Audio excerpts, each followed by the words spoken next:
Hello students, हम लोग one भ्रमण के क्वेश्चन आंसर पढ़ रहे थे। कुछ क्वेश्चन बाकी रह गया था, आज उसके बारे में हम लोग डिस्कस कर लेते हैं। तो 5 नंबर का क्वेश्चन का क है, अपने ज़रूरत के काम की जानकारी ना होने पर दूसरों पर निर्भर होना पड़ेगा। इससे तुम्हें तकलीफ होगी, तब समय तुम्हें धोखा देगा और दूसरे लोग भी ठगेंगे। ठीक है, तो इसका प्रसंग है, यह पंक्ति या यह कथन हमारे पाठ्य पुस्तक अंबर भाग 2 के वन भ्रमण अध्याय से लिया गया है, जिसकी रचयिता अनुराधा शर्मा पुजारी हैं। वह असमिया साहित्य के प्रतिष्ठित लेखिका व पत्रकार हैं। ठीक है, तो इसको और बड़ा करके भी लिख सकते हैं, मैंने छोटा ही दिया हुआ है। संदर्भ, जो व्यक्ति दूसरों पर निर्भर होता है उसे तकलीफ मिलती है और लोग भी उन्हें धोखा देते हैं। व्याख्या है, जब पवन और पंखुड़ी के बीच लड़ाई होती है तब उनकी माँ उन्हें समझाते हुए कहती हैं कि वह बचपन से ही काम सिखाते आ रही हैं। पवन अपना कार्य पंखुड़ी से करवाता था, वह एक आलसी लड़का था। माँ ने कहा, तुम लोग पढ़ लिख के एक समय अच्छी नौकरी करोगे अथवा कोई व्यवसाय करके धनोपार्जन करोगे, परंतु अपनी ज़रूरत के काम की जानकारी न होने से दूसरों पर निर्भर होना पड़ेगा। जो लोग दूसरों पर निर्भर होते हैं वे कभी भी अपनी उन्नति नहीं कर सकते। वे सदैव दूसरों पर निर्भर होकर समाज में पिछड़े रह जाते हैं।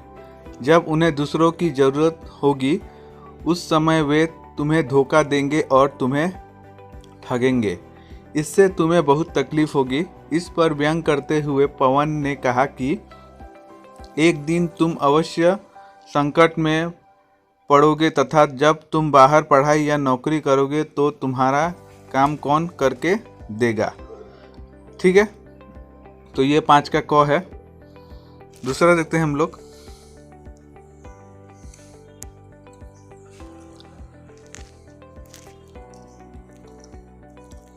प्रसंग जो है वो सेम होगा। संदर्भ, जानवर मनुष्य के शत्रु नहीं रहे। ठीक है, तो इसका व्याख्या होगा, काजीरंगा वन भ्रमण करते समय कुछ विद्यार्थी हाथी के समीप जाने से डर रहे थे। ये आप लोगों को दिखाई नहीं दे रहा होगा, इसलिए मैं इसको रिपीट कर देता हूँ। काजीरंगा वन भ्रमण करते समय कुछ विद्यार्थी हाथी के समीप जाने से डर रहे थे। कुछ विद्यार्थी ने कहा कि हाथी का शरीर खुरदरा होता है पर बाद में वह बहुत प्यार दर्शाता है। इस पर रंजीत हजरिका सर ने कहा, हाथी कभी भी हमारा शत्रु नहीं रहा। मनुष्य ने ही हाथी बाघ जैसे जानवरों को रहने की जगह पर कब्जा जमा लिया है। इससे जानवरों के रहने खाने की कमी हो गई है। कोई भी जानवर किसी को आहत नहीं करता, बल्कि उल्टा मनुष्य ही पशुओं का अपकार करते हैं। इससे क्षुब्ध होकर जानवर मनुष्य पर आक्रमण कर देते हैं। इसलिए हम लोग जानवरों को कभी भी अपना शत्रु नहीं समझे और वन्य जीवन को कभी नुकसान ना पहुंचाए। ठीक है, तो इसका संदर्भ मैंने दिया हुआ है, जानवर मनुष्य का शत्रु नहीं रहे। और अब प्रसंग जो है खुद से वही रिपीट वाला लिख सकते हैं। नेक्स्ट है,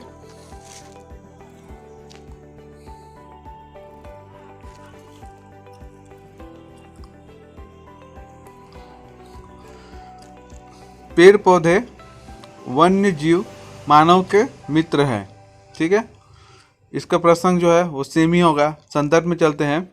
पेड़ पौधे और वन्य जीव परस्पर गहरा संबंध रहा है। वन्य जीव के बिना मनुष्य संपूर्ण नहीं हो सकता। ये रहा आपका संदर्भ। व्याख्या है, पेड़ पौधे सभी मानव के मित्र हैं। पेड़ पौधों के बिना हम जीवित नहीं रह सकते। वन्य जीवन तथा मनुष्य के बीच गहरा संबंध रहा है। बहुत से जानवरों से हमें दूध, चमड़ी आदि की प्राप्ति होती है। वन्य जीवन परिस्थिति की तंत्र को बनाए रखने में सहायक होता है, लेकिन बहुत सी घटनाओं में जानवर मनुष्य पर आक्रमण करते हैं। इसका मुख्य कारण है, डिस्टर्ब हो गया। इसका मुख्य कारण यह है कि मनुष्य द्वारा जंगलों का ध्वंस करना। हम प्राणियों के घर को उजाड़ते जा रहे हैं। कई बार तो कुछ लोग जानवरों का शिकार कर शिकार ही कर लेते हैं, जिसके फलस्वरूप कुछ जानवर तो लुप्त होने के कगार पर पहुंच चुके हैं। इसके अलावा हम ऐसी भी घटनाएं मिली हैं जहां प्राणियों की रहने खाने की कमी होने के कारण वे गांव के समीप पहुंच जाते हैं और लोगों पर आक्रमण कर देते हैं। ठीक है, नेक्स्ट क्वेश्चन पे चलते हैं। किसने किससे और किस प्रसंग में कहा? ठीक है, ये किसने किससे कहा और क्यों कहा या किस प्रसंग में कहा, इसका ऊपर है। सुबह के 4 बजे हैं, हे भगवान। तो यह कथन जो है पवन ने शिक्षकों तथा विद्यार्थियों से कहा था। जब शिक्षकों ने कहा कि विद्यार्थियों से कहा कि सुबह 4 बजे उठकर नहा धोकर हमें हाथी देखने जाना है, तब यह बात सुनकर पवन परेशान हो गया और चिल्ला उठा, सुबह 4 बजे, हे भगवान। उसके बाद क्वेश्चन है, यह क्या मुसीबत है, मुझे यहाँ आना ही नहीं चाहिए था। तो यह कथन भी पवन का ही है। यह कथन उसने अपनी बहन पंखुड़ी से कहा था। क्यों कहा था, कब कहा था? तो जब छात्र छात्राओं ने अपना काम स्वयं करने के लिए कहा, तब पवन गुस्सा हो गया। उन्हें खुद से बिस्तर और मच्छरदानी लगानी होगी, अपनी अपनी चीज़ें साफ सुथरे ढंग से और सजाकर रखना होगा। खाना खाने के बाद अपने बर्तनों को बताए गए उचित स्थान पर रखना होगा। यह सब सुनकर पवन ने कहा, यहाँ आना ही नहीं चाहिए था। उसके बाद क्वेश्चन, ऐसे नहीं चलेगा, सब लोग पंक्ति बनाओ। यह कथन पंखुड़ी का है। यह कथन पंखुड़ी ने विद्यार्थियों से कहा था। ठीक है, तो यह कथन किसका? यह कथन है पंखुड़ी का। यह कथन पंखुड़ी ने विद्यार्थियों से कहा था। तो जब विद्यार्थी खाने के मेज पर पड़े तब पंखुड़ी गुस्सा हो गई। वे लोग खाना के लिए धक्का मुक्की कर रहे थे, इसलिए पंखुड़ी ने चिल्लाकर कहा कि ऐसा नहीं चलेगा, सब लोग पंक्ति बनाओ।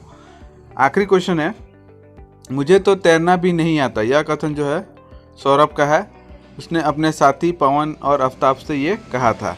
ठीक है, तो कब कहा था? जब आफ्ताब, सौरभ और पवन नाव में फंस गए थे और नाव हचकोले खा रही थी।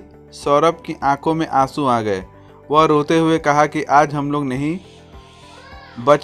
हम लोग डूब जाएंगे, मुझे तो तैरना भी नहीं आता है। ठीक है, होप सो आप लोगों को समझ में आ गया। एक क्वेश्चन रह गया था अंगा, ये आप लोग खुद कर सकते हैं। ठीक है, तब तक के लिए धन्यवाद।